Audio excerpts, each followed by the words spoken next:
Selamat siang. Assalamualaikum warahmatullahi wabarakatuh. Izin teman-teman semua sobat ahli hama, apakah suara saya sudah terdengar? Oke, sebelum kita mulai, saya ingin cek terlebih dahulu ya. Bapak, Ibu, teman-teman sobat ahli hama, peserta Zoominar ahli hama, apakah suara saya sudah terdengar? Boleh, kolom chat sudah dibuka, jadi izin teman-teman apabila suara saya sudah terdengar dengan jelas, boleh dituliskan di kolom chat. Oke, atau tim ahli hama boleh dibantu apakah suara saya sudah terdengar dengan jelas.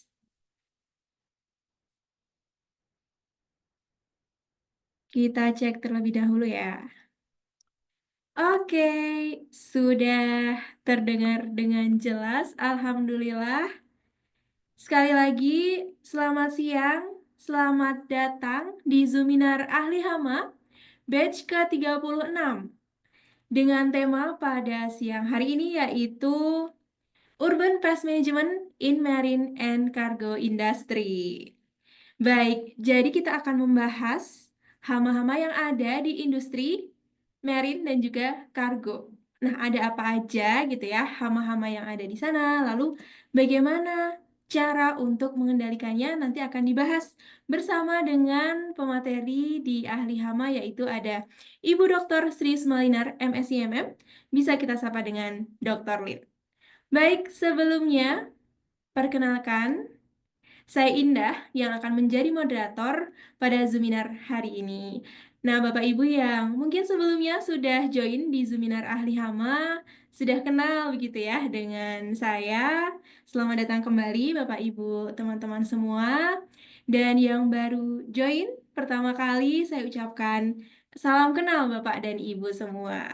Oke, nah seperti biasa, saya sudah berkenalan, kemudian giliran peserta Zoominar nih yang berkenalan supaya saya tahu gitu ya, siapa saja yang bersemangat untuk menambah knowledge dan juga skill di Zoominar Ahli Hama ini.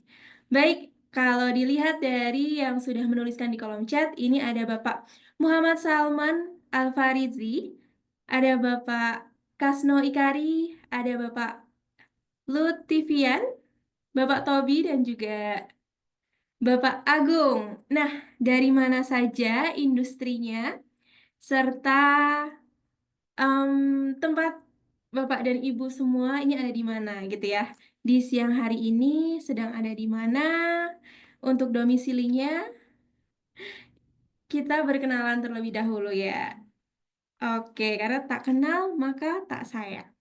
Baik, Bapak Ibu semua yang ada di seluruh Indonesia tentunya, mungkin ada rekan-rekan yang ingin join juga, bisa diinfokan bahwasanya sudah dimulai gitu ya, akan dimulai untuk materi di sesi Zoominar Ahli Hama. Baik, ada Bapak Ahmad dari Makassar. Salam kenal Bapak Ahmad. Ini apakah ada yang baru pertama kali join dan apakah sebelumnya ada yang sudah gitu ya? Sudah berapa kali nih gitu ya untuk materi yang sudah dipelajari di Ahli Hama.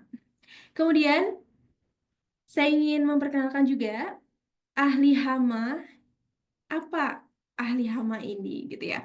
Jadi ahli hama adalah platform edukasi yang menyediakan berbagai macam program untuk belajar pengendalian hama secara terpadu. Jadi ahli hama menyediakan banyak sekali, ada sosial media, kemudian juga program-program training, ada Zoominar juga untuk membantu Bapak Ibu semua, baik itu pemilik bisnis, kemudian tim yang bertanggung jawab dalam hal kebersihan dan juga kesehatan lingkungan untuk bisa mendalami gitu ya ilmu dan juga skill tentang pengendalian hama. Ini bisa di ahli hama. Oke, nah kita juga memiliki banyak sekali platform, mulai dari website yang di sana banyak kita share artikel, kemudian juga ebook free, lalu juga ada sosial media di Instagram, lalu YouTube. Oh, YouTube juga. Wow. Kemudian ada Zoominar ini yang diadakan setiap 2 minggu sekali, gitu ya. Dan masih banyak lagi, gitu ya. Untuk program-programnya nanti akan saya share. Yang sudah ada di PPT yang izin akan saya share. Oke, saya bacakan kembali ya, Bapak Ibu yang sudah join. Ini sekarang ada 50 peserta, luar biasa. Nanti tentunya akan semakin bertambah ya. Ada Bapak Zen Rusdi, salam kenal. Selamat siang, saya dari Kota Palembang. Oke, Bapak Kasno dari Cengkareng. Bapak Lutfian ini dari Dompu NTB yang pertama. Baik, salam kenal Bapak. Kemudian ada Bapak Tobi sebagai surveyor dari PT Peterson Mitra Indonesia Balikpapan. Salam kenal Bapak Ibu peserta Zoominar Ahli Hama semua. Bagi yang ingin berkenalan kembali, dipersilakan untuk menuliskan di kolom chat. Nanti akan saya bantu bacakan gitu ya. Oke, dan mungkin apakah ada di sini yang industrinya bergerak di bidang marine and cargo, Bapak Ibu? Mungkin bisa dituliskan juga. Atau ada dari industri lainnya, karena juga untuk proses distribusi ini juga membutuhkan ya, ada dengan kapal, baik itu dalam negeri maupun luar negeri, impor maupun ekspor. Oke, baik. Izin saya share preview dari Zoominar Ahli Hama pada hari ini, yakni dengan judul Urban Pest Management in Marine and Cargo Industry. Nah, di sini ada kapal-kapal tongkang ya, Bapak Ibu semua, yang mana ada kemungkinan di sana ada hama gitu ya, yang terbawa baik dari proses packing, kemudian di perjalanan, kemudian juga harus diperiksa gitu ya untuk memenuhi standar dari suatu perusahaan ataupun di suatu negara. Oke, baik. 1,5 jam ke depan, mungkin ya kita akan bersama dengan Ibu Dr. Sri Smalinar, MSc MM, yang akan menyampaikan materi dibagi ke dalam 2 sesi, yaitu sesi materi, kemudian akan dilanjutkan sesi diskusi tanya jawab. Jadi Bapak Ibu yang memiliki pertanyaan di sesi Zoominar ini, maka dipersilakan untuk menuliskan di kolom chat. Jadi interaksi kita di Zoominar Ahli Hama yakni melalui kolom chat. Seperti itu ya Bapak dan Ibu semua. Yang baru pertama kali join, silahkan nanti apabila ada pertanyaan dan juga studi kasus, dipersilakan untuk dituliskan di kolom chat. Oke, nah informasi juga bahwasanya Aliama tadi saya sampaikan bahwa memiliki banyak sekali program ya. Nah, salah satunya adalah program Integrated Pest Management Mastery, Online Training for Urban Pest Management Success. Nah, kita sudah akan mendekati program IPMM, yakni tanggal 12 sampai 13 Februari 2025 ya minggu depan.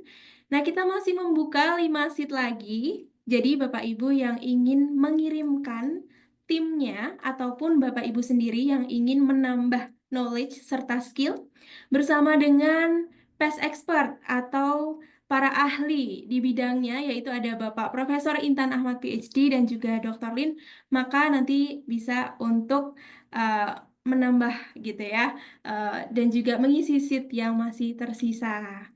Oke, jadi di awal tahun ini apabila Bapak Ibu ingin menambah knowledge dan juga skill tentang pengendalian hama, maka masih bisa join di program online training IPMM atau Integrated Pest Management Mastery, online training for Urban Pest Management Success. Oke, baik. Jadi ini ada juga program dari ahli hama, yakni in-house training for company. Bapak Ibu yang ingin gitu ya, stafnya di perusahaan untuk dilatih oleh expert yang sudah berpengalaman, maka bisa melaksanakan in-house training for company. Tak lupa, karena banyak sekali program untuk bisa menambah knowledge, maka dari Ahli Hama kita juga menyediakan e-course tentang pengendalian hama merayap, hama terbang, serta pengendalian hama dengan metode fumigasi.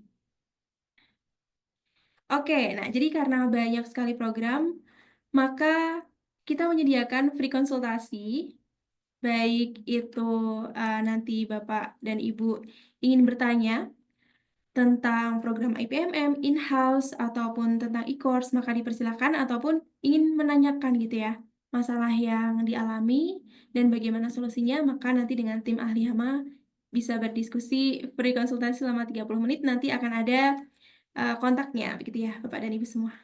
Baik, saya akan memperkenalkan profil trainer dari ahli hama yang akan menjadi speaker juga pada Zoominar hari ini, yakni Ibu Dr. Sri Yusmalinar, MSI MM. Kita sapa dengan sapaan Dr. Lin gitu ya. Nanti di sesi diskusi dan juga tanya jawab bisa menyapa, yaitu Dr. Lin. Beliau adalah lulusan doktor dari Institut Teknologi Bandung sebagai peneliti hama dan pestisida di Institut Teknologi Bandung serta di IML Research. Kemudian sebagai trainer dan konsultan pengendalian hama di beberapa perusahaan, sebagai pest expert di ahli hama, lalu juga di platform Pestdoc AI, serta beliau sebagai dosen tamu di beberapa universitas di Indonesia. Dan profil trainer yakni Bapak Profesor Intan Ahmad PhD, dan beliau akan menjadi speaker juga di IPMM, lalu juga in-house training, serta di seminar sesi berikutnya, gitu ya. Beliau adalah guru besar entomologi Institut Teknologi Bandung, PhD bidang entomologi dari University of Illinois at Urbana-Champaign, USA, sebagai expert dalam entomologi umum dan entomologi perkotaan. Beliau adalah otoritas terkemuka dalam bidang hama perkotaan di Indonesia, baik nasional maupun internasional. Beliau mengintegrasikan kecerdasan buatan dalam upaya pengelolaan hama, tadi ada Pestdoc AI. Lalu beliau sudah berpengalaman lebih dari 20 tahun sebagai trainer, kemudian berpengalaman juga di perusahaan pestisida multinational corporate The Wellcome Foundation Ltd dan Illinois Natural History Survey, Illinois, USA.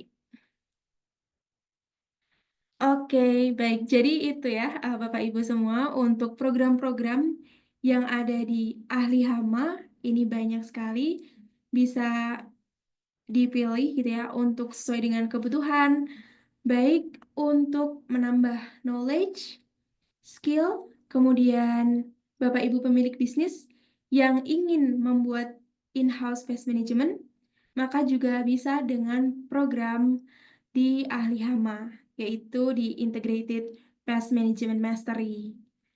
Baik, kita sudah bersama dengan trainer Ibu Dr. Lin yang sudah join ya.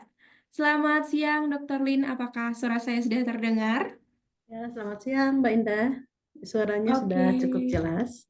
Apakah suara ya, saya sudah cukup jelas juga? ya sudah terdengar dengan Oke, jelas Dr. Lin. Selamat oke. siang Dr. Lin, Selamat selamat datang siang. untuk webinar pada sesi siang hari ini sampai nanti sore hari ini ya Dr. Lin. Oke, ya, Oke.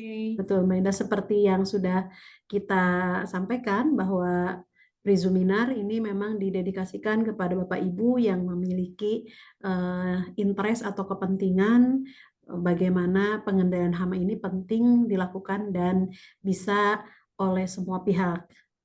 Nah, pada topik-topik yang kita angkat di Freezuminar tentunya kita menghususkan kepada topik mengenai urban and industrial pest management, di mana hama-hama ini masuk ke berbagai sektor industri. Nah, siang hari ini kita menghususkan untuk membahas pest management in marine and cargo industry. Jadi bagaimana kita melihat bahwa ancaman hama pada industri kelautan dan kargo ini perlu mendapatkan perhatian, apalagi kalau industri ini tuh lintas negara, lintas kota gitu ya, itu pengaruhnya lebih luas. Nah, oleh karena itu kami ingin sharing informasi tersebut melalui program ahli hama yaitu Free Zoominar. Mungkin seperti itu ya Mbak Indah. Ya, betul sekali. Baik, jadi sesi selanjutnya ini penyampaian materi ya dari Dr. Lin. Dan nanti sesi kedua baru akan masuk ke diskusi tanya jawab. Dan sepertinya sudah ada yang semangat sekali gitu ya untuk bisa mengetahui materinya ini dari Ibu Henita PT Pelindo gitu ya, yang Oke, memang siap. bergerak di bidang kargo dan juga kontainer untuk pengiriman barang. Oke, Ya, jadi nanti akan kita buka sesi selanjutnya ini setelah materi begitu ya untuk diskusinya Dr. Lin. oke, siap. Ya. Baik, kalau begitu saya berikan waktu dan tempat kepada Dr. Lin untuk menyampaikan materi tentang Urban Pest Management in Marine and Cargo Industry. Dipersilahkan. Ya, terima kasih. Sudah nampak Mbak Indah di layar Oke, untuk baik Ibu. materinya? Sudah jelas ya? Ya, Oke. Ya, baik Bapak Ibu, kita mulai sesi sharingnya, sharing materi pada siang hari ini. Bismillahirrahmanirrahim. Assalamualaikum warahmatullahi wabarakatuh. Selamat sore, salam sejahtera untuk kita semua. Bapak Ibu, seperti yang tadi sudah disampaikan, pada siang hari ini kita menghususkan untuk memberikan informasi bagaimana penanganan pengelolaan hama atau pest management ini di sektor industri kelautan dan kargo. Seperti yang saya sampaikan bahwa hal ini sangat penting karena kita pun akan bisa melihat dampaknya apabila kita membawa hama ke tempat atau ke negara lain, tentu yang akan mendapatkan reputasi atau juga sanksi itu nanti levelnya pasti lebih besar. Oleh karena itu, pengetahuan ini penting kiranya kita pelajari oleh pihak-pihak yang berkepentingan pada bisnis ini ataupun kepada para pengguna perusahaan pengendali hama untuk bisa menambah pengetahuan bagaimana hama-hama yang ada di darat istilahnya ya itu bisa juga mengganggu di sektor kelautan. Dan ini ada kargo, artinya dia membawa produk-produk, apakah itu yang akan diekspor ke negara lain, ataupun kita menerima kargo dari negara lain yang mungkin sudah ada hama di dalamnya. Sehingga kita perlu juga mempunyai pemahaman ke arah sana. Nah, kita mulai Bapak Ibu eh, di informasi mengenai berita bagaimana hama ini bisa menginvestasi atau bisa menyerang dari kapal-kapal kargo. Nah, ini diambil dari berita yang dirilis oleh pihak Amerika, tentu karena mereka sangat maju dalam pengendalian hama ini, walaupun mereka pun enggak semuanya punya success story. Jadi ada juga yang mereka pun masih berjuang. Nah, ini dari berita ini nampak kita bisa melihat bahwa kapal kargo pun bisa terserang atau bisa terinvestasi hama. Kenapa bisa demikian? Bisa jadi pada saat proses pengangkutan dari bagian yang masih di darat itu sudah muncul tanda-tanda hamanya. Walaupun mungkin sudah dilakukan fumigasi. Nah, itu bisa saja terjadi manakala proses fumigasi sudah selesai dilakukan, namun fumigasi ini punya karakteristik tidak memiliki sifat residu. Artinya bisa saja dia aman saat fumigasi, namun karena ada proses di mana menunggu waktu, jadi ada jeda di mana barang ini tetap saja dalam kondisi bisa diserang kembali. Nah, itu bisa terjadi demikian Bapak Ibu, tapi yang jelas realitanya ini hama ini terbawa. Artinya hama ini terbawa dari satu tempat ke tempat lain. Dan itu akan menjadi masalah karena bisa jadi si hama itu sudah dalam tahap kategori merusak gitu ya. Misalnya seperti kumbang perusak kayu itu biasanya larvanya yang memiliki daya rusak yang tinggi. Nah, jadi itu salah satu dari berita yang bisa kita lihat bagaimana ancaman hama ini tuh nyata gitu ya di industri ini. Nah, demikian juga untuk kapal-kapal yang memang membawa barang, ya termasuk di dalamnya ada unsur kayu. Nah, ini pun sama. Jadi bisa saja ini terinvestasinya dari hama-hama yang ada di kayu tersebut, yang diangkut dari satu tempat ke tempat lain. Dan ancaman bugs atau ya serangga tersebut tetap mengharuskan bahwa pemeriksaan hama ini tidak boleh hanya satu step saja. Artinya di sini disampaikan dalam berita ini bahwa pemilik kargo sesungguhnya harus mengarahkan kepada para karyawannya untuk selalu melakukan pengecekan. Walaupun produk-produk itu sudah aman ada di dalam box gitu. Karena kita akan mengetahui hama-hama itu akan mudah datang kembali. Seperti itu Bapak Ibu ya. Jadi ini menunjukkan bahwa hama di industri marine and cargo itu nyata gitu ya, ada gitu ya. Nah, sekarang kita lihat pentingnya pengendalian hama di industri kelautan dan kargo. Yang pertama kita lihat ilustrasinya Bapak Ibu bahwa proses pengangkutan barang ini tentu proses yang tidak bisa dilakukan dalam waktu cepat. Nah, resikonya karena tidak cepat, maka bisa saja hama-hama yang ada di darat itu terbawa. Ya. Oleh karena itu, para karyawan yang terlibat dalam industri ini perlu memahami tentang karakteristik hama itu sendiri, sehingga mereka bisa meminimalisir hama ini masuk ke dalam kargo yang akan diangkut ke kapal tersebut.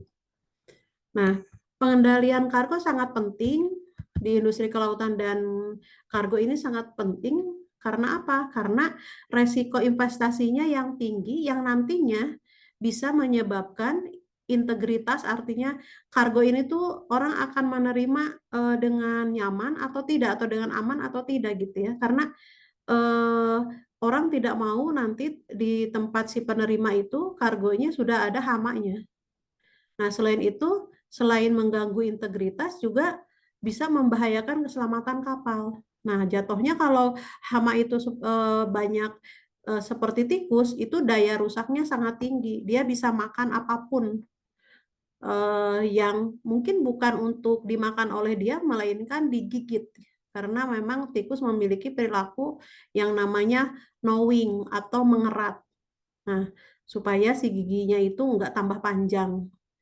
Nah, itu resikonya semua yang dirusak oleh tikus, kalau sudah tingkat parah karena jumlahnya banyak, ya keselamatan kapal bisa terganggu. Serta bisa mengancam keamanan hayati secara global. Gitu ya, Bapak Ibu. Jadi pentingnya kenapa perhatian pengendalian hama di sektor ini perlu dilakukan.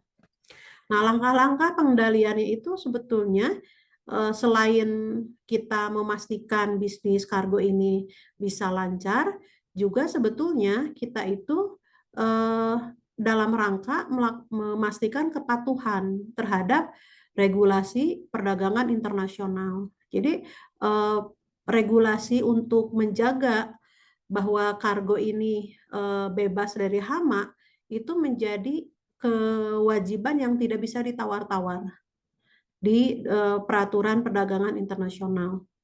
Nah, sehingga langkah-langkah ini harus dilakukan, langkah-langkah pengendaliannya. Karena tadi kepatuhan terhadap regulasi, lalu melindungi dari kesehatan manusia itu sendiri. Baik itu manusia yang ada dalam proses industri kargo ini, baik yang pengirim maupun nanti penerima, dan juga bagi pembisnis adalah memastikan bahwa dengan langkah pengendalian hama ini bisa mencegah kerugian secara ekonomi. Secara ekonomi seperti apa ya? Mungkin salah satu contohnya kena denda. Lalu kalau kargonya banyak terkontaminasi hama, terinvestasi hama, bisa jadi kargonya harus dihancurkan. Dan ujungnya adalah reputasinya bisa rusak. Jadi para orang yang buyer, artinya pembeli itu menjadi nggak percaya terhadap penjual yang memang tidak memperhatikan tentang pengendalian hama ini. Jadi reputasi bisnis tentu ini menjadi terancam. Nah, kita lihat alasan utama pengelolaan hama di industri ini. Nah, yang pertama tadi alasannya pasti melindungi kargo. Melindungi kargo dari hama. Dan tentunya kita ingin finansial bisa dikurangi kerugiannya, bahkan inginnya jangan sampai rugi. Tapi hama ini masalahnya merupakan tamu yang tidak diundang. Artinya tidak diundang tuh memang tidak mau kita ada hama, tetapi mereka akan datang karena kita sendiri yang memang menyiapkan apa yang mereka sukai, ya. Nah, jadi seperti hama tikus, lalu berbagai macam serangga, termasuk jamur, Bapak Ibu, itu pun kan menjadi gangguan karena mereka bisa merusak baik itu produk makanan, tekstil, dan kayu yang nanti akan menyebabkan penolakan di pelabuhan penerima ataupun harus dibuang dan pasti ada biayanya. Sehingga seperti kargo yang beresiko tinggi itu adalah contohnya adalah biji-bijian, kopi, kayu.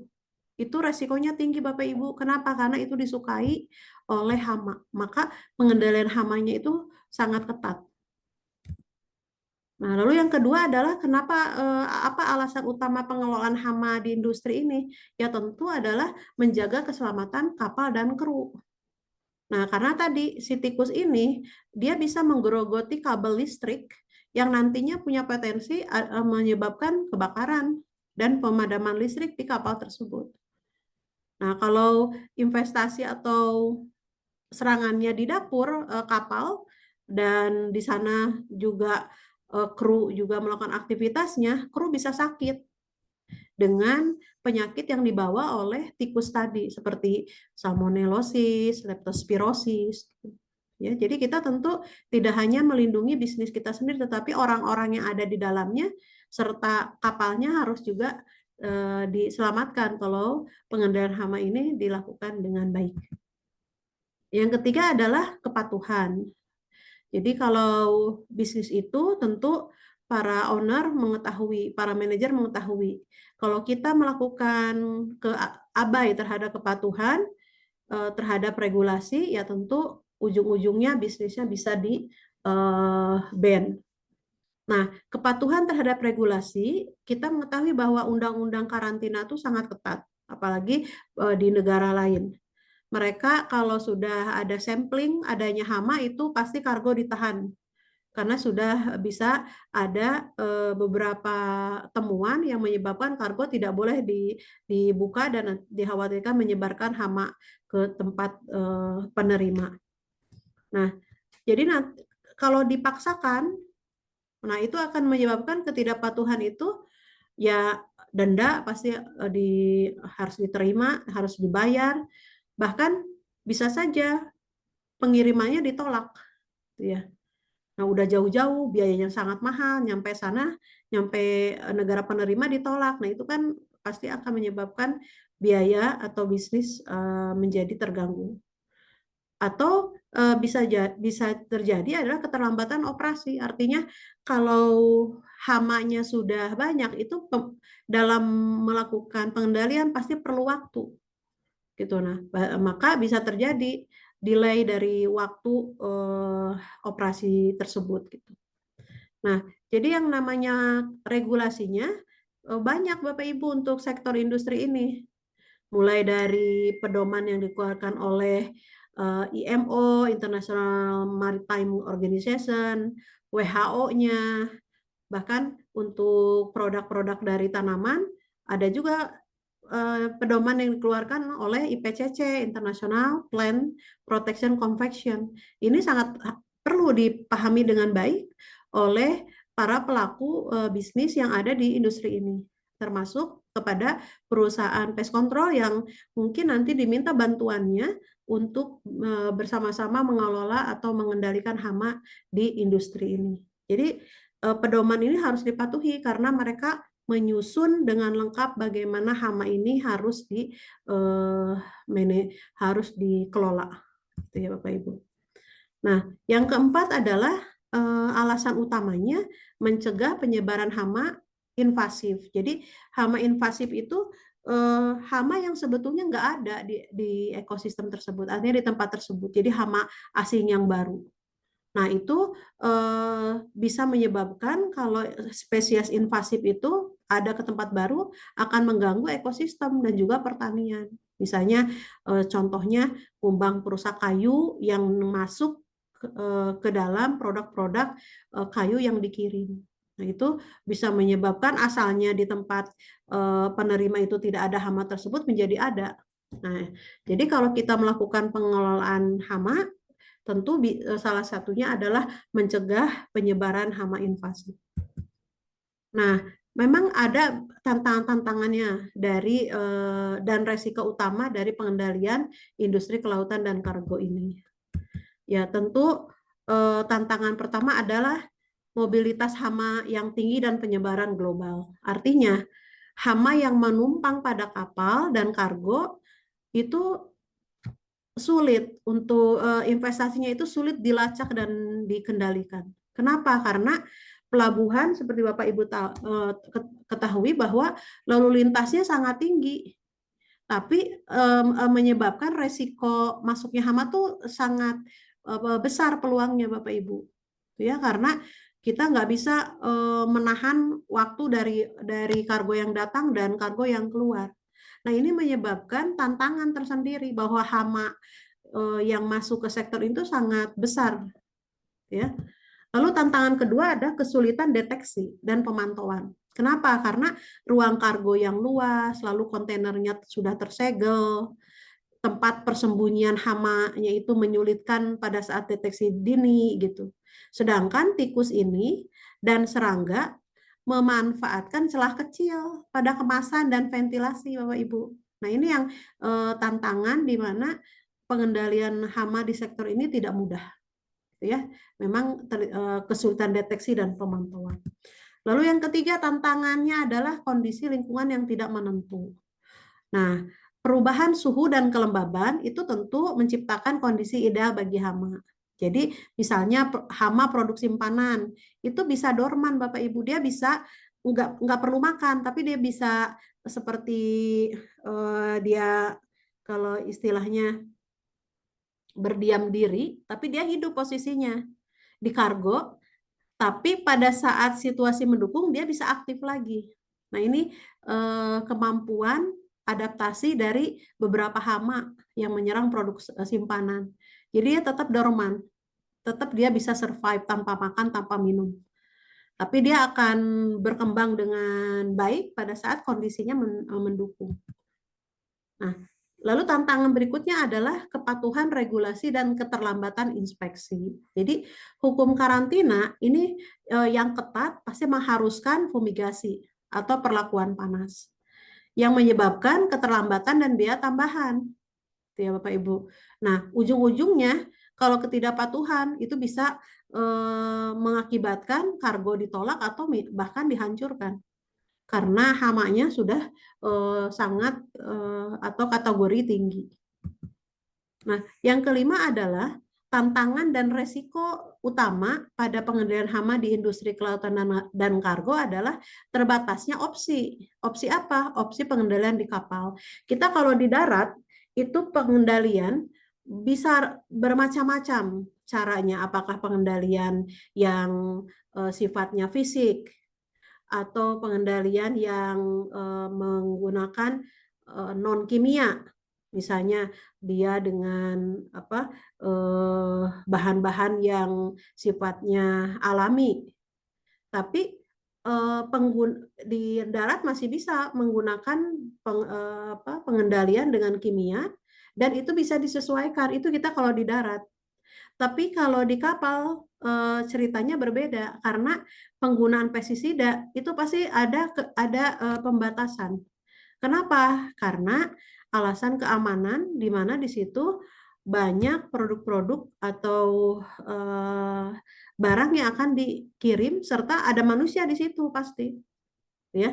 Nah, maka bahkan pengendalian tikus itu sulit dilakukan karena aksesnya terbatas ke area pemasangan umpan. Nah, walaupun demikian, kalaupun fumigasi bisa dilakukan, itu tentu harus dengan tenaga profesional yang bersertifikat. Dan ada zona karantina khusus. Kenapa? Karena proses fumigasi ini melibatkan senyawa yang sangat beracun, di mana dia akan masuk sampai sel-sel dari organ, saking sangat beracunnya, sehingga tidak bisa sembarang orang melakukan ini. Nah, yang keenam adalah tantangannya atau resiko utamanya adalah terjadinya investasi sekunder dan kontaminasi silang. Jadi maksudnya adalah hama ini bisa menyebar antar kargo, baik itu di gudang penyimpanan bersama atau saat transshipment, gitu ya. Sehingga tikus dan serangga itu bisa migrasi, bisa pindah dari dapur kapal yang satu ke ruang kargo, sehingga investasi ini terus berulang. Nah, ini tantangannya di industri tersebut. Tetapi harus dihadapi tantangan ini karena memang kalau kita biarkan nanti semakin banyak kerugian dari kargo-kargo yang harus dikirim. Nah, untuk hamanya, Bapak Ibu, walaupun itu di tempat yang terbatas, di kapal sama di kargo, hamanya cukup banyak.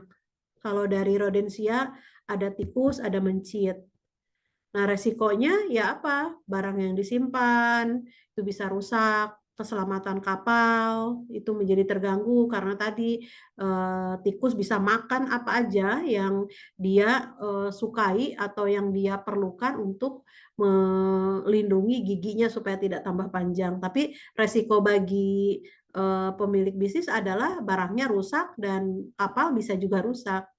Nah, selain itu adalah tikus dan mencit ini bawa penyakit yang tidak kalah seriusnya gitu Bapak Ibu ya. Lalu yang kedua serangga. Nah, serangga itu banyak jenisnya. Nah, untuk kargo yang membawa produk simpanan biasanya hama-hamanya ya bisa dari kelompok kumbang, dari ngengat, dari kutu beras. Lalu bisa juga kecoa Bapak Ibu. Kenapa? Karena di kapal dan di ruang kargo tentu ada aktivitas makan dan minum para krunya. Nah, maka kecoa pun bisa terbawa. Dan juga bisa saja nyamuk. Walaupun nyamuk itu sebetulnya di tempat manapun ada kecuali di laut, tapi ini masalahnya kapal itu kan di atas laut, di atas air, jadi nyamuknya bisa saja terbawa. Jadi kami pernah melakukan konsultansi mereka bagaimana nyamuk itu ada di tempat-tempat apa namanya kapal kilang-kilang minyak, Bapak Ibu, di tempat yang di bawah itu bisa ada, tapi di dalam kapalnya. Nah, seperti yang Bapak Ibu ketahui ya, namanya nyamuk, dia bawa penyakit yang tidak kalah hebatnya. Ya, demam berdarah, lalu kaki gajah, gitu Bapak Ibu ya. Nah, itu juga perlu mendapat perhatian. Malaria itu pun bisa. Nah, juga ada hama lainnya, misalnya dari burung. Nah, ini burung bisa merusak kargo dan bisa menimbulkan masalah kebersihan dari kotoran-kotoran yang dikeluarkan. Dan selain itu, hama lainnya bisa dari kelompok jamur dan kapang. Nah, ini biasanya akan mudah menyerang di produk-produk makanan dan bahan organik. Jadi, hama-hama yang ada di industri ini cukup beragam, Bapak Ibu. Ini data penelitian bagaimana hama-hama ditemukan di cruise ship, jadi di kapal pesiar yang pastinya mengganggu, membahayakan kesehatan dan merusak juga serta ya pasti reputasinya menjadi turun. Nah, kalau kita lihat Bapak Ibu dari spesies hama tersebut cukup beragam. Itu yang paling banyak memang kecoa kalau di kapal ini ya, di hasil penelitian ini. Ada kecoa Jerman yang dia itu memang ada di dapur-dapur banyaknya karena dia ada di tempat-tempat celahan atau retakan, tapi dia dekat makanan. Ya, itu cukup banyak. Lalu ada Drosophila, lalat yang biasanya banyak juga di buah-buahan.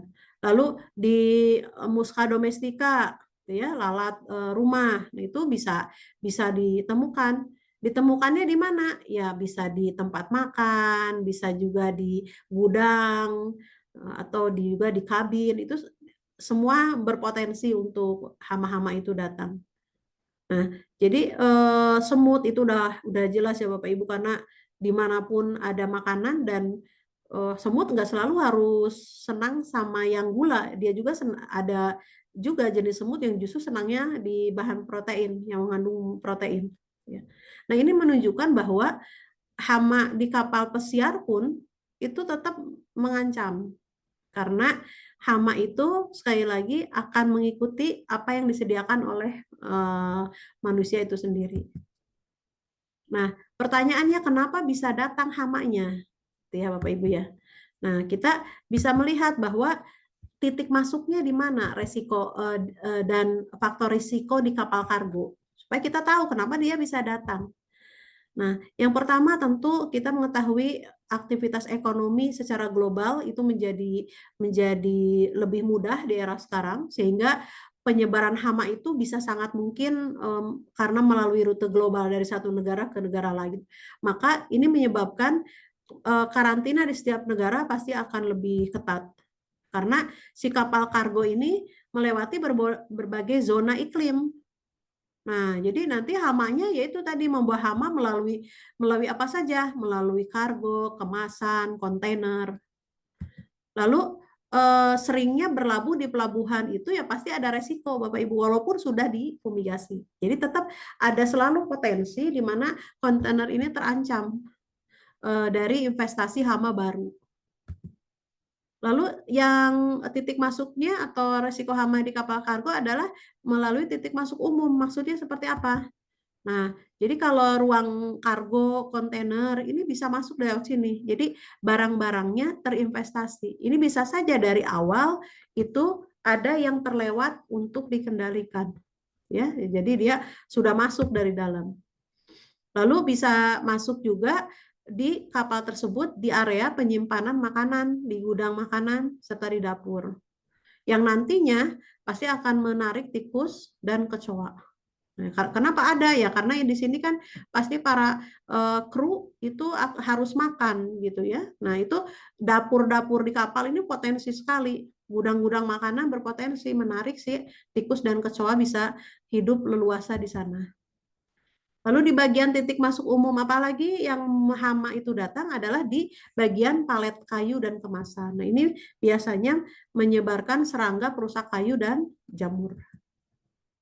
Nah, lalu area limbah, ya di situ ada. Nah, namanya juga limbah, semuanya ada, maka lalat, kecoa, tikus itu pasti senang di area sini. Jadi menandakan bahwa titik masuknya hama di kapal kargo tuh banyak dari beberapa titik. Nah, lalu faktor resikonya di kapal kargo adalah kondisi lingkungannya memang yang mendukung hama, artinya membuat hamanya itu betah dan berkembang biak dengan leluasa. Apa saja? Satu, kelembabannya tinggi di kapal kargo, sehingga yang dipicu adalah jamur, jadi lebih banyak. Rayap pun bisa, karena rayap itu mungkin saja dia sudah ada di sana. Dengan kelembaban tinggi, mereka bisa leluasa. Lalu kumbang-kumbang kayu. Nah, ini kondisi lingkungan ini yang menyebabkan mereka bisa berkembang biak dengan baik. Lalu di kapal kargo itu tentu suhunya hangat. Nah, namanya suhu yang hangat ini disukai oleh hama. Jadi bisa mempercepat perkembangbiakan. Lalu makanan yang tersedia. Nah, ini nggak bisa ditolak karena di situ ada kru yang harus makan dari proses perjalanan tersebut. Maka sisa-sisa makanan dan penyimpanan yang buruk, ya artinya kan kita tidak bisa semuanya memastikan para kru ini rajin atau disiplin dalam pengelolaan sampah. Ya bisa saja ada yang sembarangan membuang sisa-sisa makanan sehingga penyimpanan yang buruk ini bisa menarik hama. Nah, jadi kalau kita paham titik masuk dan faktor resiko, sebetulnya itu adalah langkah penting yang harus dilakukan, yaitu pencegahan. Jadi kalau sudah kita pahami, oh di manakah titik masuk, maka sebetulnya pencegahan dulu perlu dilakukan. Nah, pencegahan itu masalahnya dilakukan oleh siapa? Apakah pencegahan langsung menyewa perusahaan pest control? Tentunya tidak demikian. Pencegahan harus dilakukan oleh para kru yang ada di kapal atau industri kargo tersebut, karena mereka tahu di manakah titik-titik masuk dan faktor resiko. Kenapa ini harus dilakukan? Karena yang pertama harus diminimalkan dulu investasi hama tersebut, ya. Nah, itu Bapak Ibu untuk titik-titik masuk dan faktor risiko hama. Nah, dari pendekatan ini kami selalu menyampaikan bahwa pengendalian hama itu tidak bisa sebagian-sebagian, melainkan harus terpadu. Artinya terpadu adalah menggabungkan berbagai macam metode atau berbagai macam cara. Kenapa? Karena kita tujuannya adalah ingin menekan dampak negatif terhadap siapa? Ya lingkungan, manusia, kita juga secara ekonomi. Jadi kita tidak lagi memiliki pemahaman namanya pengendalian pasti penyemprotan atau penggunaan pestisida. Tidak demikian, karena sebetulnya pengendalian hama terpadu itu diawali dengan mindset bahwa hama ini datang oleh kita sendiri, sehingga kita yang harus mengetahui apa saja yang harus dihindari. Artinya pencegahan. Nah, pencegahan hama menjadi pintu yang sangat efektif dilakukan di awal langkah pengendalian hama terpadu.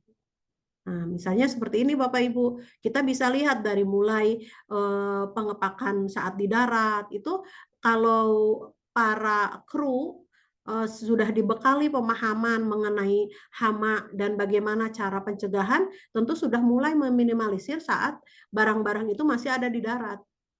Nah, itu sudah harus dilakukan pengecekan, karena tadi disampaikan resiko atau tantangannya tidak mudah gitu dalam melakukan deteksi. Maka dari awal masuk itu tentu para kru tim yang ada di sana sudah memiliki pengetahuan mengenai hal itu, sehingga bisa dibentuk tim pengendali internal yang memang mereka mengecek secara dini. Nah, maka dilakukan tindakan pencegahan adalah memastikan di mana simpan kargo yang tepat, yang tidak, yang salah satunya tadi menekan kondisi lingkungan yang mendukung. Jadi jangan membuat si hama itu leluasa karena kita memberikan lingkungan yang seideal yang dia inginkan. Pencegahan bisa dilakukan juga dengan sanitasi. Namanya sanitasi itu identik dengan kebersihan. Nah, ini harus dilakukan secara rutin karena kita tahu namanya tikus, kecoa, lalat senang sekali oleh sesuatu yang kotor-kotor. Serta pengelolaan limbah. Ya, limbah itu adalah surganya bagi hama. Maka kita perlu menangani limbah ini jangan sampai menjadi titik masuk yang utama. Maka harus dikelola dengan baik. Nah, ini pencegahan Bapak Ibu, sehingga siapa yang harus memiliki pemahaman ini? Maka kita bisa melihat bahwa semua yang ada di industri ini ya tentu harus dilibatkan dalam pengendalian hama terpadu ini. Nah, apa yang dilakukan? Pasti harus dipantau, Bapak Ibu. Dipantau, dideteksi, karena mereka nggak mungkin tiba-tiba hadir, tiba-tiba ada. Mereka selalu, kita tahu bahwa setiap hama itu ada siklusnya. Ada yang mulai dari telur, lalu nanti ada yang berkembang jadi larva, lalu ada yang jadi pupa, lalu dewasa.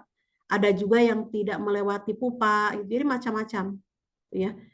Nah, misalnya kalau tikus bahkan beranaknya bisa 8, 9, bahkan bisa lebih dalam sekali dia melahirkan. Nah, itu kita harus paham tentang hama tersebut. Jadi, pendeteksiannya menjadi lebih jelas.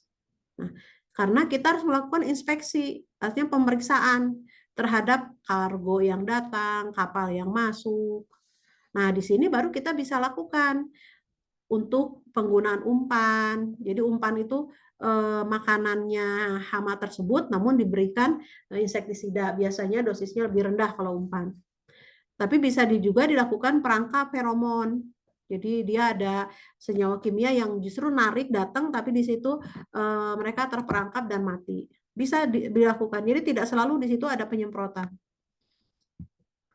Nah, baru nanti bisa dilakukan pengendalian. Nah, metode pengendalian ini tentu ada kimia, ada non-kimia. Memang untuk fumigasi itu karena senyawanya sangat beracun, maka harus dilakukan oleh tenaga yang bersertifikat. Tetapi bisa dilakukan juga metode lain dengan penggunaan insektisida yang memiliki efek residu. Artinya sekali dikasih expose atau paparan insektisida, maka dia memiliki kemampuan untuk membunuh dalam waktu yang relatif lama. Itu karena dia punya unsur residu gitu ya. Dan bisa juga kalau tikus pakai rodentisida. Namun bisa dilakukan yang non kimia, bisa dengan pemasangan perangkap. Jadi itu untuk strategi Bapak Ibu, mau itu dilakukan di pelabuhan atau di perlindungan kapal itu sendiri. Nah, yang tindakan berikutnya adalah kita harus patuh sekali lagi terhadap regulasi, gitu ya. Karena kalau bisnisnya ingin lancar, maka kepatuhan terhadap pedoman ini atau peraturan karantina menjadi hal yang nggak bisa cegah, harus patuh gitu supaya bisnisnya aman. Nah, unit pengendali hama internal di kapal dan di pelabuhan kargo ini penting. Nah, beberapa perusahaan pelayaran dan fasilitas pelabuhan ini membentuk unit pengendali hama internal yang kita kenal dengan IPCU, Internal Pest Control Unit. Nah, ini adalah tadi menjalankan fungsi-fungsi yang sifatnya pencegahan, pemantauan atau deteksi. Kenapa? Karena mereka yang perlu memastikan pengendalian hamanya itu harus terus-menerus dan harus proaktif, jangan sampai bergerak pada saat kasus hamanya tinggi, melainkan harus dicegah lebih awal supaya si hamanya tidak banyak. Nah, tentu unit ini perlu dibekali pengetahuan yang baik. Pengetahuan tentang apa? Tentang hamanya, perilaku hama seperti apa, di lingkungan yang mana hama, berbagai jenis hama ini bisa hidup, dan pengenalan bagaimana pengendaliannya. Nah, ini perlu dibekali. Jadi Bapak Ibu yang berada di level apakah itu business owner atau manager atau memang yang mengelola di situ, perlu untuk membekali unit orang-orang yang ditugaskan di unit pengendali hama internal. Karena ini adalah pengendalian yang memang dia harus jalan terus. Karena hama itu pasti mengancam, pasti akan datang terus hama baru, hama lama bisa tambah banyak, maka harus dilakukan pengendaliannya tidak bisa sekali-sekali, melainkan berkelanjutan. Nah, karena kalau tim ini, tim internal, pengendali hama internal ini bisa bekerja dengan baik, sebetulnya peranannya sangat penting, karena tadi dia dapat mencegah investasi, serangan hama bisa dicegah. Lalu juga bisa mengurangi ketergantungan yang sangat besar kepada penyedia jasa eksternal. Padahal banyak langkah-langkah, banyak cara-cara yang harus dilakukan justru oleh tim internal. Karena tim internal yang tahu persis lokasinya, mana yang aman untuk dilakukan pengendalian kimia, mana yang tidak, di mana titik-titik masuk, mereka dari tim internal pasti lebih tahu. Nah, kalau penyedia jasa eksternal, kita bisa lakukan pada saat kasus-kasus di mana investasi hamanya tinggi, atau misalnya membutuhkan fumigasi, di mana memang harus dilakukan dengan tenaga yang bersertifikat, karena tadi alasannya senyawa yang digunakannya sangat beracun. Nah, jadi kalau di tempat Bapak Ibu di bisnis kapal dan kargo ini, IPCU atau Internal Pest Control Unit yang ada di perusahaan tersebut punya tanggung jawab. Satu, infeksi dia bisa lakukan secara rutin, pemantauan rutin. Jadi bisa dicek, kira-kira ini tiba-tiba ada hama, itu mulai dari tanggal berapa, itu semua ada pencatatan. Di mana saja kita bisa lihat di titik-titik masuk umum, apakah di ruang kargo, di penyimpanan makanan, di struktur kapal, itu bisa dilakukan. Lalu IPCU ini bisa melakukan tindakan pencegahan, memastikan sanitasinya ketat, pengelolaan limbahnya harus baik gitu ya, termasuk untuk mencegah tikus datang. Lalu IPCU ini bisa melakukan fungsinya yaitu identifikasi dan deteksi dini hama. Nah, jadi pentingnya pengetahuan adalah tadi untuk menjalankan pekerjaan ini. Sehingga tim yang terkait dalam internal pest control unit di perusahaan tersebut harus paham bagaimana hama-hama yang hidup di malam hari, misalnya kecoa atau tikus. Nah, itu di malam hari, tapi kalau di siang hari ya ada hama nyamuk, lalat. Nyamuk pun ada yang di malam, ada yang di siang. Jadi kalau kita belajar dari tim ini mempelajari, mengikuti berbagai macam pelatihan tentang hama itu penting supaya tidak salah dalam melakukan pendekatan atau strategi. Nah, IPCU juga bisa melakukan pengendalian hama dengan metode non kimia dan kimia, tentu yang menggunakan teknologinya yang lebih sederhana. Dan IPCU ini adalah punya tugas bagaimana mereka harus juga memberikan pemahaman kepada awak kapal. Jadi semua harus terlibat Bapak Ibu karena tadi perilaku untuk membuang sampah, memastikan tidak ada sisa-sisa makanan itu harus dilakukan oleh semua. Nah, IPCU bisa memberikan pemahaman hal tersebut kepada awak kapal. Jadi sudah dibekali terlebih dahulu karyawan yang berada dalam unit ini, unit internal pest control, lalu mereka bisa melakukan juga awareness atau memberikan pemahaman kepada awak kapal lain.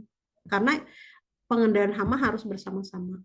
Dan IPCU tentu harus memastikan bahwa kepatuhan regulasi dijalankan. Jadi kapal ini sebelum inspeksi di pelabuhan harus memenuhi dulu standar pengendalian hama secara internasional.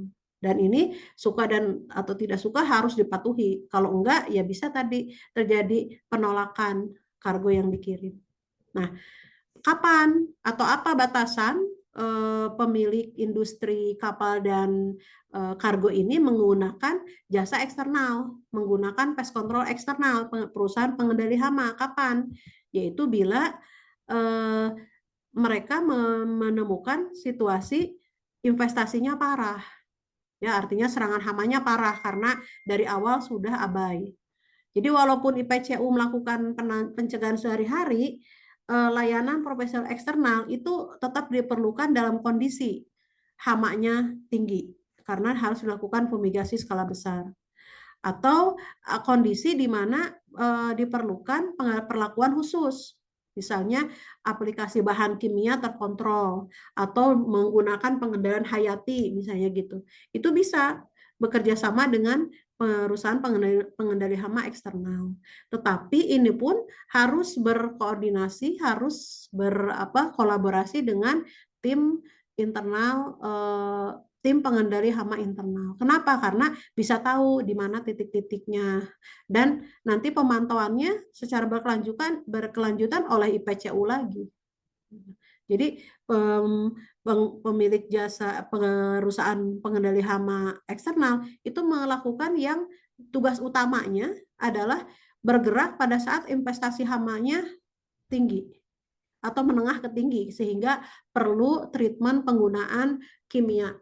Nah, itu ada kondisi tertentu. Dan ada beberapa persyaratan regulasi, misalnya perlu tenaga profesional bersertifikat. Nah, itu bisa. Itu pun dilakukan pada saat tadi kondisi hamanya itu menengah ke tinggi karena ada proses dari pencegahan yang tidak dilakukan dengan baik. Nah, referensinya Bapak Ibu bisa dilakukan, bisa dipelajari lebih dalam. Jadi ada yang namanya Shipboard Pest Management Manual, itu bisa dipelajari. Lalu ada juga Shipboard Pest Management Pocket Guide juga, jadi cukup lengkap, di mana manual dan panduan pengelolaan hama ini dilakukan di kapal angkatan laut di Amerika. Nah, panduan komprehensif ini lengkap Bapak Ibu, kebijakannya, prosedur, lalu praktek terbaik yang dalam pengendalian hama itu dilakukan oleh siapa? Oleh unit pengendali hama internal. Nah, ini dirancang oleh sebagai referensi cepat untuk personal angkatan laut kalau di Amerika. Sehingga mereka panduan ini mendukung pelatihan dan merangkum prosedur penting dan peraturan terkait. Jadi setiap kapal wajib memiliki program pengendalian hama dengan personel terlatih dan penggunaan pestisida yang disetujui. Jadi tim pengendali hama internal di kapal itu harus dibekali pengetahuan dan skill yang memadai. Jadi mereka paham betul mana ini yang dibolehkan pengendaliannya, ya. Nah, walaupun panduan ini dikeluarkan untuk Navy, untuk tentara, Bapak Ibu, tetapi pada prinsipnya bisa dipraktikkan ke jenis kapal apa saja, termasuk kapal kargo, kapal pesiar, dalam menghadapi hama, karena dengan syarat si personal yang tadi yang masuk ke dalam unit pengendali hama internal sudah dibekali pemahaman dan dibekali skill tentang hama dan penanganannya. Karena kalau tidak memiliki pengetahuan itu, nanti yang ada adalah hama menjadi semakin bertambah karena pengendaliannya tidak tepat sasaran. Nah, kesimpulannya Bapak Ibu, satu, pentingnya pengendalian hama di industri marine dan kargo ini adalah satu, mencegah kontaminasi, pasti melindungi barang yang berharga karena itu aset, dan tentu kepatuhan perdagangan internasional. Lalu yang kedua, ada tantangan dan resiko karena pengendalian hama di sektor kargo dan kapal ini terbatas areanya, maka dengan tantangan dan risiko ini harus dihadapi. Mobilitas hamanya tinggi karena gampang berpindah dan deteksinya sulit, serta kondisi lingkungan yang mendukung. Lalu yang ketiga, lakukan pengendalian hama terpadu. Namanya terpadu artinya caranya harus digabungkan mulai dari pencegahan, pemantauan, pengendalian. Jadi tidak bisa kita bergerak setelah hamanya itu banyak. Nah, dan penting memang hal ini tidak bisa dipungkiri, namanya pengendalian hama itu berkelanjutan, maka harus ada tim dari industri tersebut yang memiliki tugas sebagai unit pengendali hama internal, karena mereka harus melakukan inspeksi, maka mereka harus dilatih, mereka harus dibantu untuk bisa melakukan pencegahan. Namun kalau ternyata investasi hamanya berat, maka bisa berkolaborasi dengan jasa profesional eksternal. Dan kepatuhan regulasi, kenapa mesti dipatuhi? Tentu untuk menghindari apa? Menghindari denda dan keterlambatan operasional yang ujung-ujungnya mengganggu dari bisnis itu sendiri. Nah, jadi Bapak Ibu, untuk pastinya operasi dan keamanan kargo lancar, maka lakukan pencegahan, strategi tepat, dan tim pengendali hama internal selalu dibekali dan dibentuk. Kalau belum ada, diberikan pengetahuan, skill, dan juga kalau kondisinya investasinya banyak, berkolaborasilah dengan perusahaan pengendali hama profesional. Mungkin seperti itu Bapak Ibu materinya sebagai pendahuluan. Kalau mau lebih lengkap ya tentu dalam sesi training 2 hari yang full Bapak Ibu. Kalau sekarang kurang, hanya bisa beberapa menit gitu ya. Nah tentu kami memberikan dulu hal-hal yang general yang tentunya bisa memberikan insight, pemahaman tentang pentingnya pengendalian hama di industri marine dan kargo. Mungkin seperti itu dulu sebagai bahan diskusi. Saya kembalikan kepada Mbak Indah sebagai moderator, dipersilakan. Baik, sebelumnya terima kasih atas materi yang telah disampaikan oleh Dr. Lin. Luar biasa, banyak insight baru yang didapatkan juga. Dan untuk kesimpulan tadi, bahwasanya di industri marine and cargo ini tentu sangat penting untuk melakukan pengendalian hama secara terpadu, begitu ya. Ini untuk mencegah kontaminasi, terutama produk-produk yang dikonsumsi, begitu ya, Dr. Lin. Dan Ya. juga untuk melindungi barang dari kerusakan. Jadi harus dicegah supaya tidak ada kerugian yang disebabkan akibat hama. Oke, dan tadi untuk pengendalian hama ini adalah tanggung jawab dari seluruh pihak terkait di industri, gitu ya. Untuk pencegahannya ini bisa dari petugas kebersihan, kemudian juga dari awak kapal pun harus tahu bagaimana cara pengendalian hamanya. Seperti itu. Nah, jangan sampai nanti sudah banyak sekali hama yang terinvestasi baru dikendalikan. Seperti itu. Nah, itu kan berarti sudah ada kerugian. Nah, baiknya adalah seluruh dari kru kapal baik yang ada di ini ya pelabuhannya. Kalau misalkan sebelum di eh, air kan Tentu. di ini diarungkan ditempatkan gitu ya di kapal tongkang ini di pelabuhannya itu juga sudah harus diperiksa terlebih dahulu. Jadi seluruh petugas ini baiknya adalah mengetahui, terlatih juga dalam pengendalian hama terpadu. Nah, di Ahli Hama kita memiliki banyak program. Salah satunya adalah training Integrated Pest Management Mastery yang diadakan ya di bulan Februari. Ini salah satunya di minggu depan. Kita membuka slot yang memang cukup saat ini karena sudah terisi, jadi kita buka 5 pendaftar lagi gitu ya bagi Bapak dan Ibu yang ingin mengirimkan stafnya gitu untuk bisa belajar dengan ahlinya yakni Bapak Prof. Intan Ahmad PhD entomologi di Indonesia sebagai ahlinya kemudian juga bersama Dr. Lin. Nah, kita akan melaksanakan di minggu depan. Kita masih buka bagi Bapak Ibu yang sebelumnya itu uh, sudah ingin gitu ya untuk mendaftarkan dan sekarang masih dibuka ya. Oke, nah jadi bisa menghubungi ke tim ahli hama dengan kontak dan juga link yang ada di kolom chat. Baik. Nah, untuk sesi berikutnya ini ada sesi diskusi. Bapak Ibu yang memiliki pertanyaan untuk materi yang tadi disampaikan Dr. Lin bisa dituliskan di kolom chat ya. Oke, sambil menunggu, kita akan melihat preview terlebih dahulu. Integrated Pest Management Mastery sebelumnya yang sudah diadakan oleh ahli hama dan juga diikuti oleh banyak sekali industri maupun dari pest control. Oke, Pip.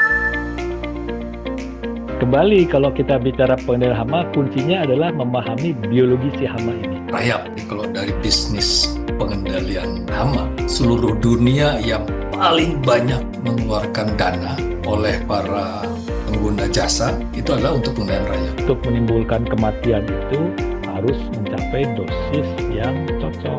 Boleh satu tanya Oke, lagi? silakan. Ya, ini ada contoh studi kasus. Di Indonesia ada 236 daerah endemis gitu. Jadi di situ yang koleksnya ya bertebaran aja di luas. Si kumbang ini dia yang fase yang daya rusaknya tinggi itu pada saat dia jadi larva, Pak. Saya sangat senang sekali mengikuti pelatihan IPNM yang diadakan oleh platform Alhama, yang dimana narasumber yang profesional dan ahli pada bidangnya. Profesor Intan, Dr. Lin atas semua materinya sangat-sangat bermanfaat karena Ya, ini Pak. lintas sektoral ini.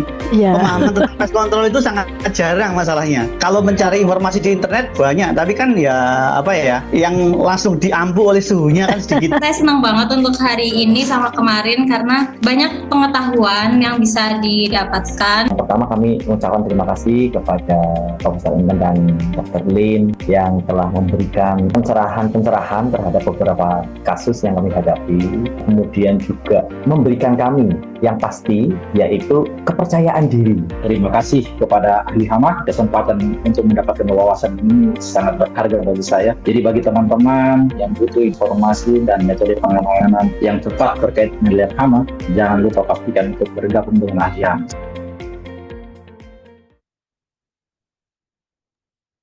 Oke, baik. Jadi ahli hama senang sekali bisa membantu para pemilik bisnis dan juga pest control untuk bisa menambah kepercayaan diri gitu ya. Karena materi yang disampaikan oleh Bapak Profesor Intan Ahmad dan juga Dr. Lin ini sangat sangat banyak dan juga bermanfaat untuk bisa menambah knowledge serta skill Bapak Ibu semua. Oke, kita buka ya, mungkin sekitar 5 pertanyaan saja untuk sesi Zoominar pada hari ini. Dan kita akan mulai dari pertanyaan yang pertama tadi ya, dari Lampung. Ini ada Ibu Henita. Baik, Dr. Lin, kita akan mulai untuk sesi diskusinya. Apakah Ya, sudah oke. siap? Oke. Oke, baik. Jadi dipersilahkan ya Bapak Ibu semua untuk bisa menuliskan pertanyaannya, baik itu tentang masalah yang dialami, kemudian juga ingin menanyakan tentang pelatihan, juga dipersilahkan di Zoominar kali ini. Baik, yang pertama, oke. Dari Lampung, Ibu Henita, ini bagaimana cara mendetek ada perkembangan hama dalam kontainer atau kargo saat pengiriman barang ke negara tujuan. Sementara PT Pelindo sendiri menyatakan belum punya akses untuk pengamatannya. Oke, ini sangat sesuai ya, Dr. Lin, dengan materi yang sudah disampaikan. Ya, betul. Jadi industri kargo dan and marine gitu ya, kargo yang dibawa lewat kapal itu dari mulai barang atau produk masuk ke kargo, tentu step-step ini tidak boleh lewat untuk dideteksi. Nah, dari satu tempat ke tempat lain, tentu ini harusnya sudah punya protokol yang ketat, sehingga kita dari mulai istilahnya produk yang keluar dari produsen masuk ke tempat mereka, ke kendaraan atau transportasi mereka, itu pun nggak boleh lewat, dicek gitu. Nah, baru nanti sebelum masuk ke kargo, ya tentu ada penanganan terlebih dahulu. Nah, tadi tantangannya adalah tidak mudahnya melakukan deteksi. Maka apa yang bisa dilakukan? Maka kita perlu melihat apa istilahnya titik-titik masuk. Jadi kalau sudah ke kargo yang ke kontainer-kontainer kan itu sudah tersegel. Itu tantangannya Bapak Ibu. Makanya kalau sudah masuk ke sana relatif lebih sulit penanganannya, karena nggak mungkin barang itu langsung bisa si hama itu langsung bisa dibuka di sana, karena dikhawatirkan malah tambah menyebar. Nah, maka penanganannya memang harus dilakukan di awal. Jadi kadang kita melihat kalau sudah terjadi, ya terasa resikonya kita menjadi lebih besar. Nah, maka kita mendapatkan data-data kargo yang harus dihancurkan karena terlalu banyak hama di sana, yang berkembang biak seperti produk-produk simpanan. Itu tidak mudah Bapak Ibu, karena si hamanya ada yang hamanya yang sebut hama pemakan dari dalam serangganya. Jadi dia makan dari dalam biji yang kita sangka bijinya aman, padahal pas dibuka sudah ada hamanya, dan bisa juga hama yang dari luar. Nah, jadi kita kalau sudah terjadi itu agak repot pengendaliannya. Nah, dan bisa menyebabkan ya terlambatnya operasional, juga bisa denda. Nah, bagaimana ini supaya bisa dicegah? Maka titik-titik masuk dari mulai barang itu datang ke tempat pelabuhan, maka pengecekan harus lebih ketat. Jadi sebelum masuk ke kontainer itu harus dilakukan pengecekan dengan ketat. Karena mau tidak mau Bapak Ibu, kita harus menahan seminimal mungkin hama masuk ke titik-titik yang rawan.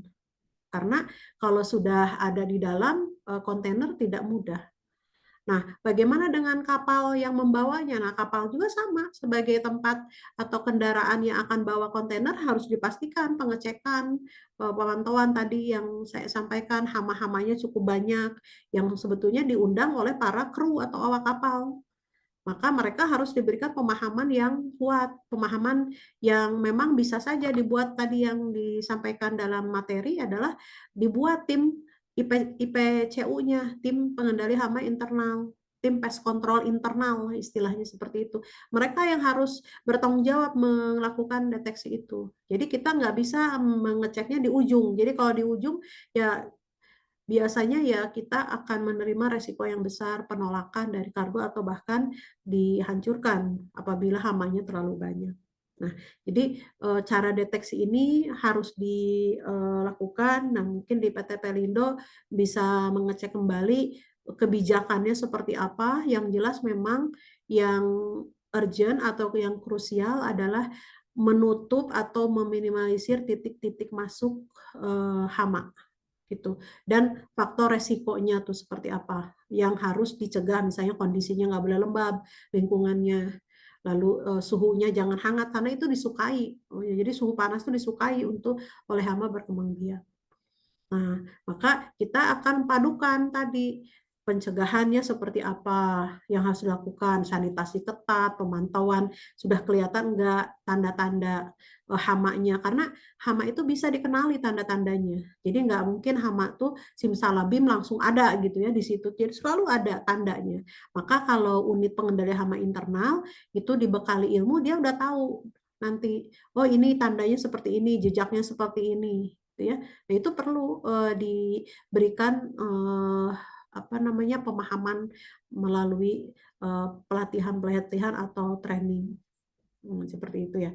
Jadi pada prinsipnya deteksi menjadi salah satu kunci bagaimana kita tahu ini hama sudah ada di level mana. Karena nggak mungkin hama tiba-tiba banyak. Ya pasti dia akan mulainya dari sedikit dulu. Mungkin tikusnya masuk satu dari darat naik. Tapi kalau dilakukan deteksi pemantauan terus-menerus kan jangan sampai si tikus ini tuh yang tadinya jumlahnya sedikit jadi tambah banyak karena kita abaikan. Nah, seperti itu ya kurang lebih. Jadi fokus di titik-titik masuk dan inspeksi dari sejak awal terima barang itu datang. Ya. Dan yang penting adalah recording, pencatatan. Jadi kita tahu, oh dari supplier yang mana nih kira-kira hamanya banyak misalnya. Karena ini harus kerjasama dari titik awal, bagaimana barang ini akan dikirim sampai di perjalanan kapal itu, karena tadi hamanya bisa datang kapan aja. Ya, mungkin seperti itu ya Mbak Indah.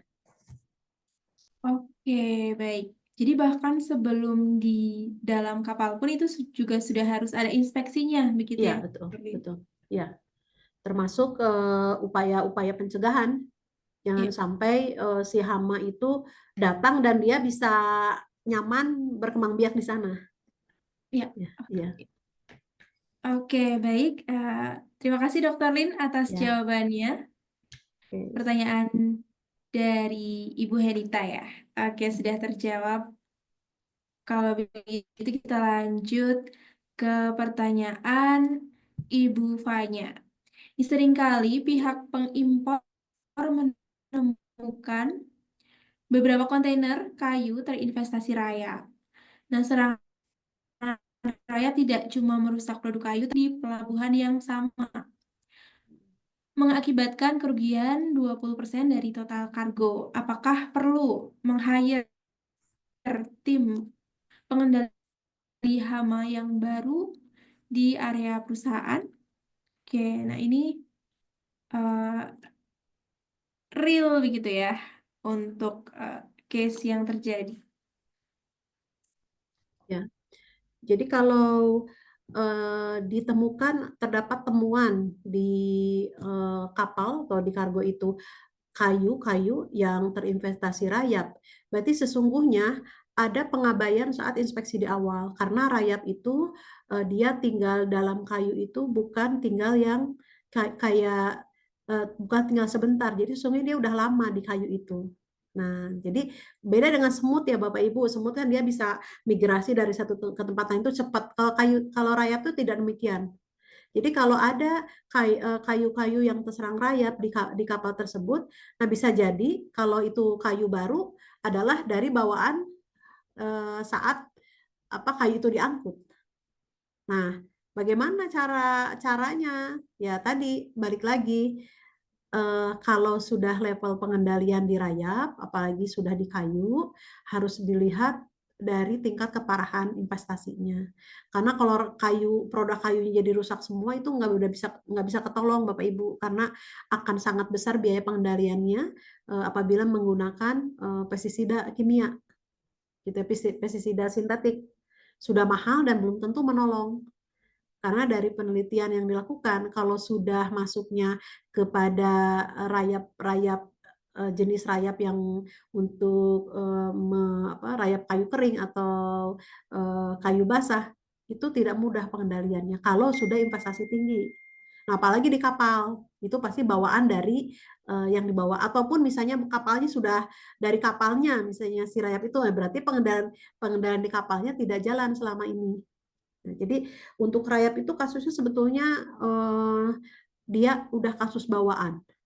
Nah, maka gimana nih supaya dalam perjalanan ini si kayu yang terinvestasi rayap ini nggak menyebar kemana-mana? Ya, berarti harus diisolasi. Jangan sampai si rayap ini dia bermigrasi ke rayap di sekitarnya. Karena rayap itu yang mereka cari adalah bahan-bahan yang berselulosa.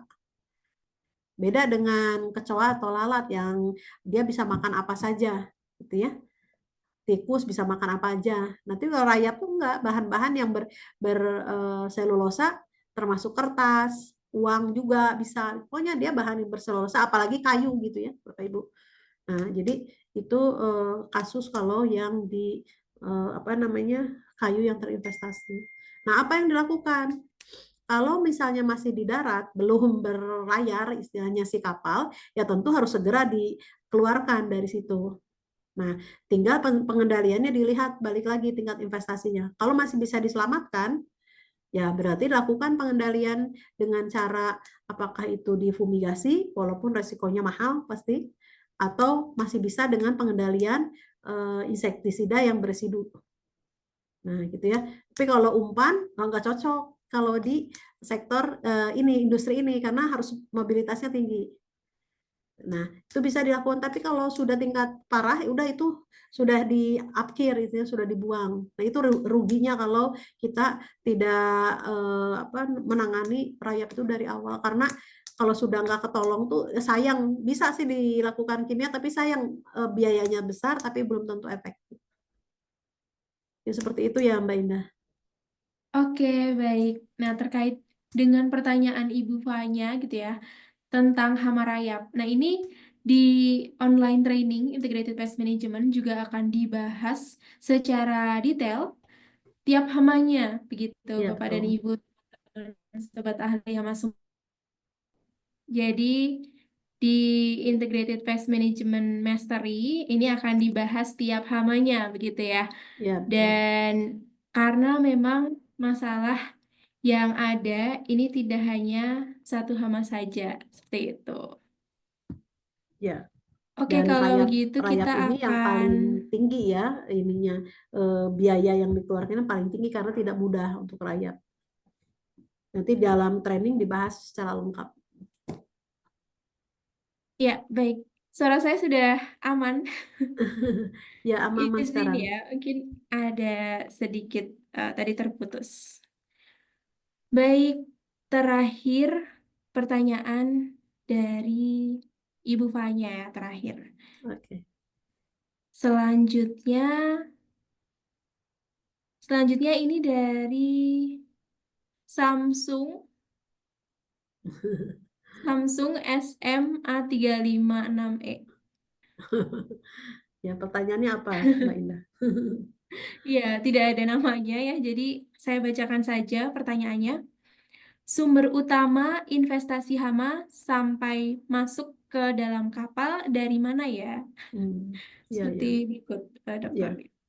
Jadi hama datang ke suatu tempat itu selalu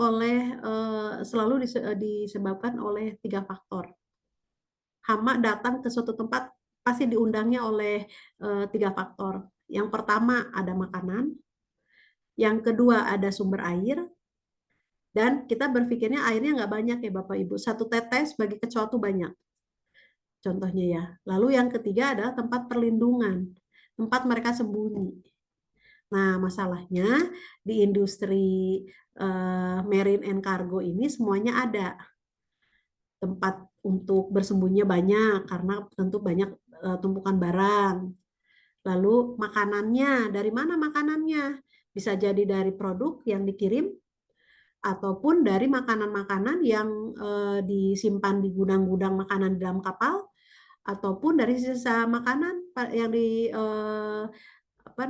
dibuang oleh awak kapal atau kru dan di area limbahnya, gitu ya. Nah, jadi dan air tentu ya pasti banyak di sana. Nah, jadi kenapa hama bisa datang? Yaitu karena 3 hal itu. Nah, itu ada semua. Nah, makanya karena memang kita menyiapkan 3 faktor tadi, makanan, air, dan tempat perlindungan, maka kita harus taki-taki, kita harus siap-siap supaya kita bisa mencegah mereka untuk datang. Nah, seperti apa? Nah, tadi dikenali titik masuknya. Titik masuknya mana aja? Maka batasi titik masuk.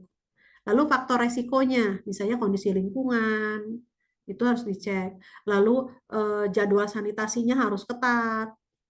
Itu membantu untuk si hama ini tidak menemukan dengan cepat dari makanan yang dia sukai. Jadi seperti itu ya Mbak Indah. Kenapa hama itu bisa datang gitu, walaupun ke kapal dan kargo yang sudah terbatas sebetulnya ya. Nah, bahkan kalau di pengendalian hama itu, kalau di industri transportasi seperti mobil, pesawat, ataupun apa namanya kereta api, itu pun hamanya banyak juga, walaupun areanya terbatas. Karena tadi ada 3 hal selalu. Mereka cari makan, mereka cari air, dan hama itu cari tempat untuk berlindung. Nah, jadi berbeda dengan pekerjaan cleaning service. Kalau pekerjaan cleaning service itu fokusnya kebersihan, Bapak Ibu. Kebersihan itu bisa dilihat, kotor jadi bersih. Lalu jadi kotor lagi, selalu begitu terlihat oleh visual, langsung tanpa deteksi yang detail. Tapi hama tuh tidak demikian, karena hama tuh senangnya bersembunyi. Jadi kalau Bapak Ibu lihat kecoa itu jalan-jalan, itu artinya bukan kecoanya berani, tapi kecoanya nekat cari makanan, artinya jumlahnya banyak, investasinya tinggi. Tikus pun sama Bapak Ibu, kalau Bapak Ibu lihat tikus itu lari-lari, itu artinya jumlah tikusnya banyak, karena dia harus mengambil resiko mencari makanan ke tempat yang baru. Karena pada dasarnya mereka pasti bersembunyi. Nah, maka pengetahuan tentang hama itu penting. Jadi biasanya dalam deteksi nggak boleh cepat-cepat, wah ini aman, nggak ada hama, padahal meriksanya belum betul. Maka bisa ditunjang dengan pengetahuan dan keterampilan. Mungkin seperti itu ya Mbak Indah. Oke, baik. Nah, karena kita waktunya terbatas, ini 2 pertanyaan lagi gitu ya. Iya. Oke, dari Bapak Sugeng.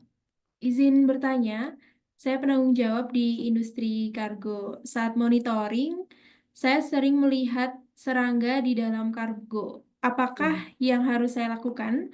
Apakah bisa mengadakan training di perusahaan saya? Oke, ini terkait Iya. in-house ya, kalau Oh iya. dari layanan program ahli hama, di mana bisa melakukan training di lokasi perusahaan Bapak Sugeng, seperti itu. Ya betul. Betul. Jadi kalau tadi pertanyaannya, kalau melihat ada serangga dalam kargo, apa yang harus dilakukan? Nah, kita tadi melihat bahwa penanganan di industri hama di kargo itu tidak mudah, karena itu tantangannya areanya terbatas dan tidak mudah untuk dibongkar pasang. Maka tadi yang terbaik adalah pendeteksian di awal harus lebih ketat. Nah, bagaimana kalau sudah ada? Nah, kita harus melihat resiko. Apakah masih memungkinkan melakukan pengendalian di sana? Gitu ya. Apakah memungkinkan dilakukan fumigasi? Semua harus dilihat juga, karena jangan sampai pengendalian itu menjadi lebih mahal biayanya dibandingkan dari produk itu sendiri.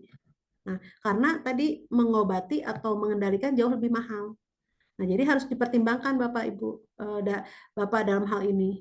Sehingga kita bisa melihat pengendalian itu banyak caranya, tapi ada keterbatasan peraturan di dalam pengendalian, khususnya penggunaan pestisida.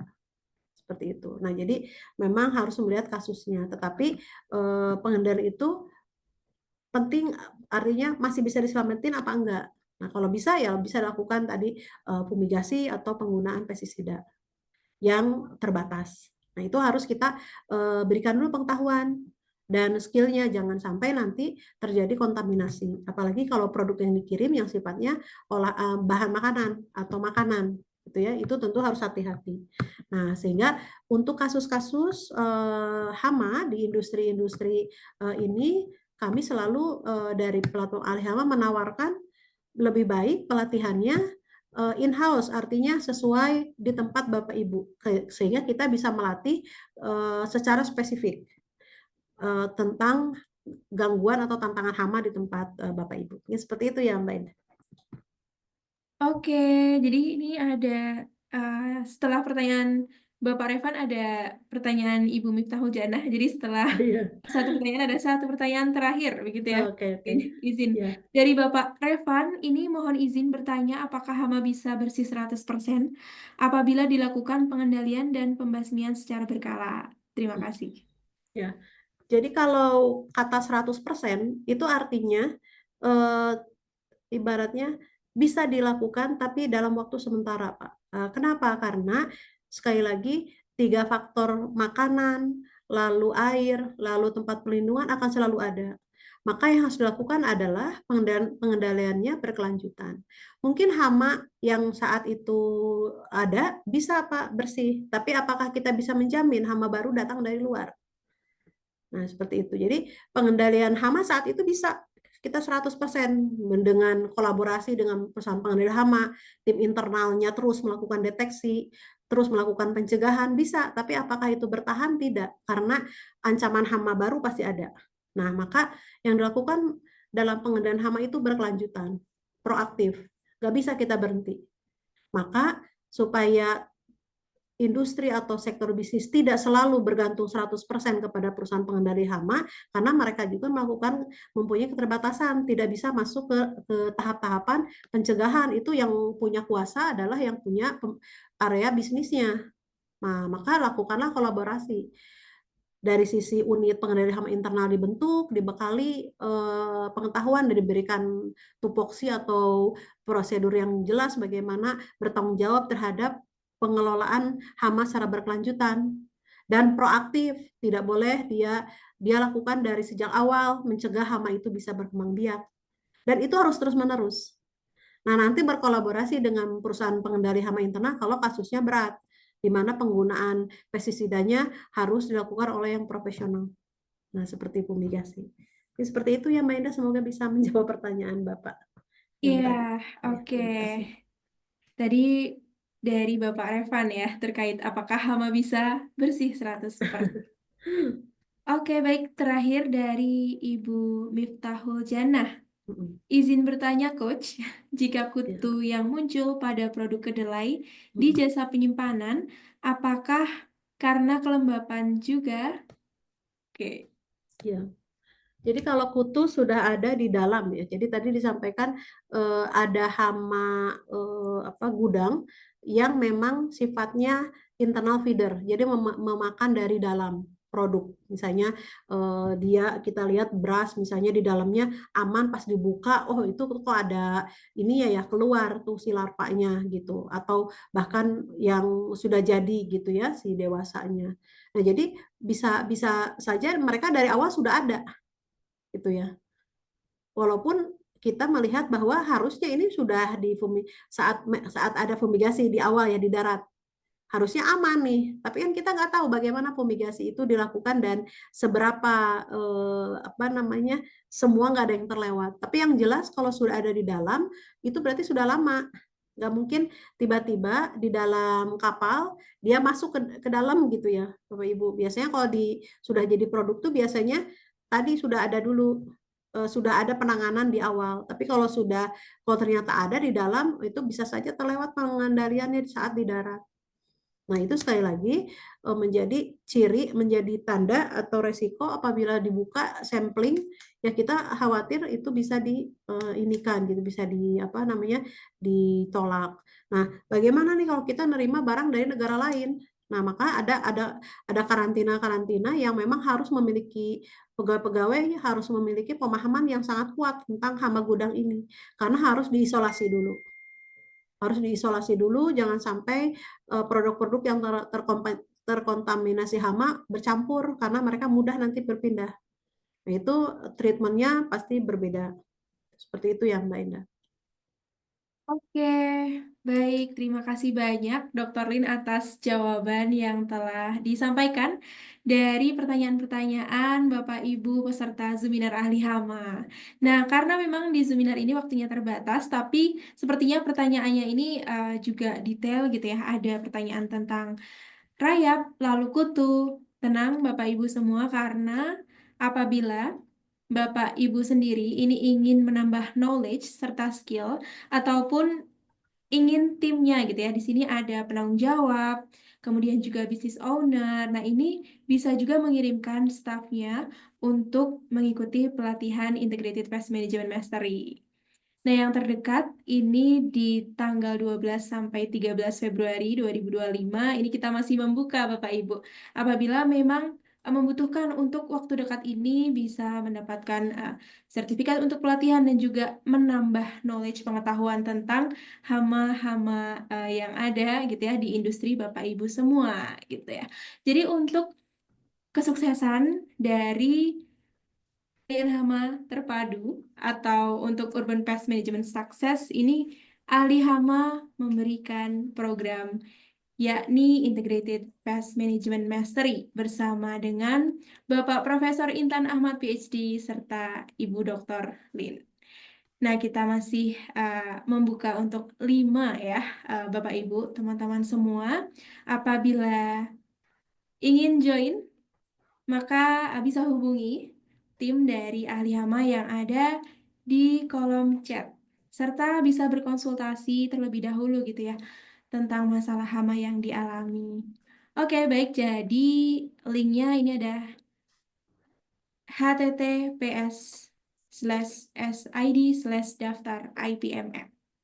Baik, sampai jumpa di program Ahli Hama selanjutnya dan juga di Zoominar Ahli Hama selanjutnya. Baik, dari Ibu Dr. Lin, apakah ada yang ingin disampaikan sebagai penutup di Zoominar Ahli Hama pada hari ini? Ya, terima kasih. Jadi untuk Prizoominar minggu ini kami berharap kita semua memiliki pemahaman bagaimana manajemen hama ini perlu ditanggung-jawabi, perlu diambil perannya oleh semua pihak. Apakah itu ya pemilik industri, di dalam hal ini untuk topik siang hari ini adalah marine dan kargo, juga di bisnis Bapak Ibu yang lain, dan juga berkolaborasi dengan perusahaan pengendali hama pada saat situasinya memang membutuhkan penggunaan pestisida atau pengendalian kimia. Karena kalau kita hanya melakukan perannya masing-masing, maka pengendalian hama ini menjadi tidak efektif. Bahkan hama bisa semakin banyak dan di industri ini, di berbagai sektor industri, hama ini akan mengancam keberlangsungan dari bisnis itu sendiri. Oleh karena itu, jangan ragu, bekali terus pengetahuan dan keterampilan kita dalam mengendalikan hama, karena hama ini terus mereka juga belajar bagaimana mereka bisa bertahan hidup. Maka kita pun harus terus mau belajar untuk menambah pengetahuan dan keterampilan bagaimana untuk kita bisa mengendalikan hama ini dengan terpadu, dengan berbagai macam cara. Jadi tidak hanya tentang penggunaan pestisida saja. Mungkin seperti itu Mbak Indah, terima kasih. Kita akan berjumpa di 2 minggu ke depan dan tentunya platform Alihama menyediakan banyak informasi melalui e-book, artikel, dan juga e-course. Silakan bisa dimaksimalkan dan pelatihan-pelatihan baik online maupun offline silakan itu sebagai program yang bisa diikuti oleh Bapak Ibu, dan kita pastikan di setiap sektor bisnis penting kiranya memiliki pest control internal. Mungkin seperti itu. Terima kasih. Ya, baik.